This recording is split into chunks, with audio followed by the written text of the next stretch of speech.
mga kauni, for today's vlog nga guys, ang ituturo ko ngayon sa inyo ay kung paano mag-schedule post. Yes, meron yan dun sa Facebook natin na kung saan pwede kang mag-post kung kailan mo gusto or magbibigay ka ng initial na oras at saka kung date. So, depende kung gusto mo ng next year mo pa i-post, pwede yan guys. So, ituturo ko yan dito sa tutorial na ginawa ko. Hi mga kauni, for today's vlog nga guys, ang ituturo ko naman sa inyo guys ay kung paano mag-schedule post. Yes, pwede kang mag-post pero hindi agad-agad or lalagyan natin ng oras kung kailan siya mapopost. So pwede yan. Punta lang tayo sa ating Facebook.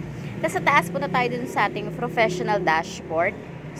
Punta kayo dun sa creation, sa taas makikita nyo yan. Andyan, makikita nyo yung schedule post. Create tayo dito ng post guys. Pwede na tayong mag-post dyan ng hindi pa agad ipopost. Kumbaga, merong oras. Kunyari, gusto nyo ng 5 PM, 4 PM. Depende sa inyo kung kailan nyo gustong ipost. For example, ito guys, popost ko to.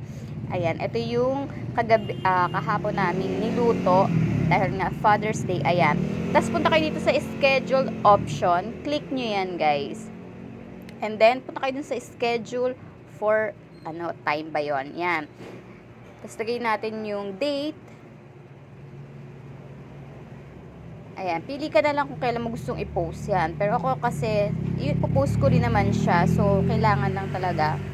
Tapos, ayan yung oras. Kung anong oras mo siya gustong i-post. So, depende sa inyo kung anong gusto nyo araw at kung kailan nyo, kung anong oras nyo ipopost yan. Ayan, kunwari yan, i-time ko yan. Tapos, after nyan, back na po kayo. Punta kayo sa may arrow sa taas. Ibaback nyo lang yan.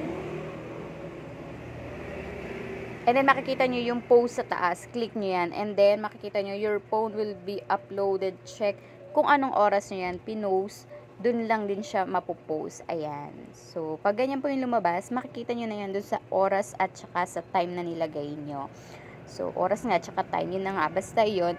Ganun guys. So, subukan nyo na guys. And yun lang. Thank you for watching.